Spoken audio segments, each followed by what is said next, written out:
Hello and welcome to the first installment of The Diamond of Life. I'm really excited to be here with the author, Robert Franklin Newkirk, Jr. And the first thing I want to find out, Robert, is I know you didn't start off an author. Tell me a little bit about your interesting background. Well, my background is kind of interesting. I've lived 7 different places during my short tenure on this earth. I am a graduate of MIT. I majored in aeronautical engineering, astronautical engineering, and I also minored in literature. I then went on to work with the United States Air Force for 10 years as a flight test engineer, and that kind of worked between aircraft and space. And finally, I went out. I worked some of the corporate America as well, and went on. I became an accomplished commercial pilot, flying corporate jet aircraft, and now I am officially an author and a speaker. Well, tell me how you got into MIT. That's very impressive. It was an interesting story, and it's one that doesn't fit the normal mold, and I wasn't even aware of it until after the fact. My senior year in high school, it was the first time you actually got a lot of mail, as a kid, and I was so excited. I had never had my name on mail before. And so I just started, keeping a pile of it in the corner of my room, see how high it would get. But there was one day that I actually took a look at the mail, and that's to see where it was from. So I'm looking through, and I'm looking at the mail. There's one from the Citadel, one from Illinois Institute, one from MIT, one from South Dakota State. And I put it over to the side. And my mother came home. Well, my mother wasn't home. She got a phone call and had the message. And I looked around, and there was the MIT brochure. So I took the message on back to the MIT brochure. So when she came home, I gave her the message. She said, "Oh, you got a brochure from MIT?" I was like, "Yes, Mom." And she's like, "Well, if I were you, I would go read it." And I'm like, "Oh, Mom." And then, of course, she gives me that look. And when your mother gives you that look, you don't question. So I went in my room and I read the brochure. I was pouting a little bit. I can't believe reading this brochure, but okay. So I'm reading it. It says, we have academics. Yeah. We got varsity sports. Yeah.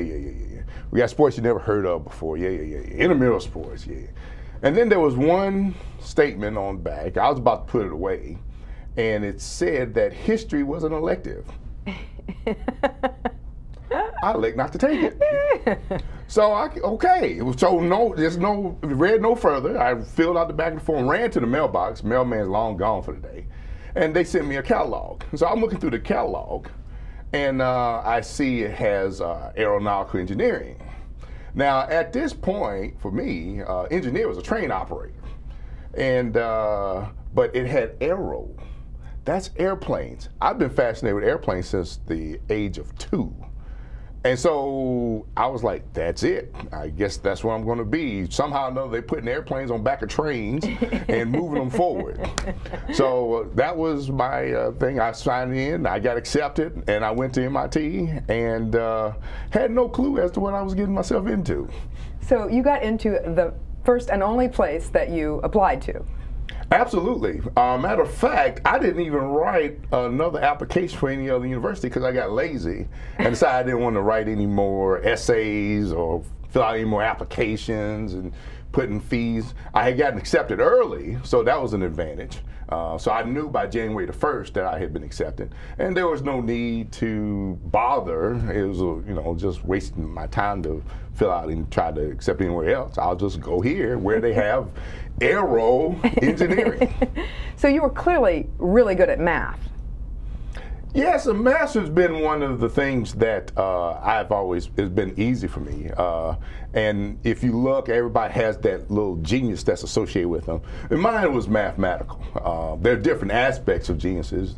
Matter of fact, 7 different aspects, and people have a tendency to just concentrate on one, which gets you through school, which is verbal linguistic, which I was pretty good at. So that made me a pretty good student, the fact that I was good at math and verbal linguistics. But there's also other types of geniuses that people have, and everybody has a different gift, and it all kind of comes together. And that was my gift in math. So, but you said you were also good at the verbal component. So is that how did you get led from being this aerodynamic, sciencey engineer guy to an author of a book? Well, there was one aspect. Reading was one thing that wasn't necessarily a strong point for me. And I actually had to work at it a little bit more. And so when I got to school, I noticed that a lot of engineers have a hard time communicating. And so I figured, well, I don't want to be that. I'd rather be a jack of all trades. And in putting that together, I decided, well, let me go ahead and back up the aeronautical engineering with literature and force myself to read more. Since I was more of a slow reader, not that I couldn't read, it was just took a long time for me to get through and comprehend. But by taking the literature courses, it forced me to work on that skill, and I got better at it through school, and it's helped me from then on. And once I got into the habit, I just kept going with it. Okay, so you sound like you're a very motivated guy. What made you want to dive into something that you actually had a little trouble with rather than shy away from it, as a lot of people do? Well, I'm the kind that I like to strive for perfection. And if there's something that you're not good at, you have a tendency in strive for perfection. You can't strive for perfection if you're not good at something.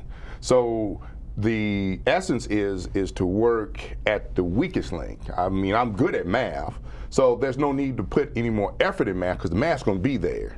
What I need to do is actually work on the things that I was weakest at and help at least get it into within range so that it was acceptable and that I could excel when that skill was required.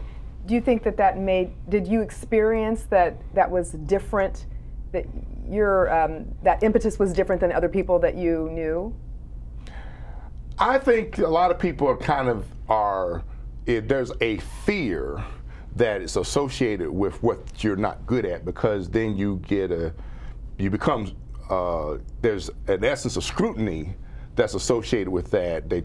People are concerned what other people's perception of them will be if they come out there and show their skill is a little bit short.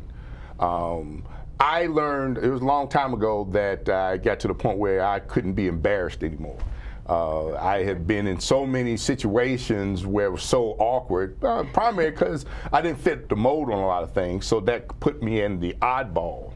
And so getting used to that, and I guess part of that was the fact that I moved so much and I had to reestablish myself at every location that I moved to, that I got used to the fact that there's no such thing as being embarrassed anymore. So there's nothing to hold me back, so I will go ahead and put forward the effort no matter how silly I may look in doing it. So all this moving around and experiencing different kinds of people and different little cultural differences perhaps made you more adaptable?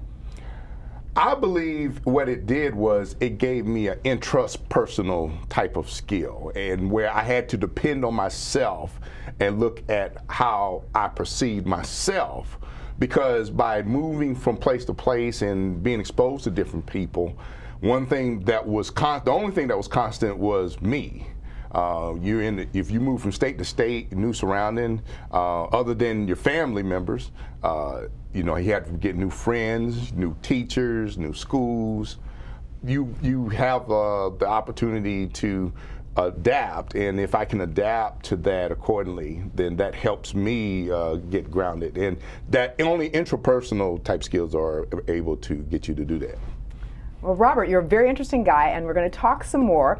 So make sure you come back and join us for the next installment with Robert F. Newkirk, and you can also find out a little bit more about him on his site, robertfnewkirk.com. But come back for part 2. We'll see you in a few.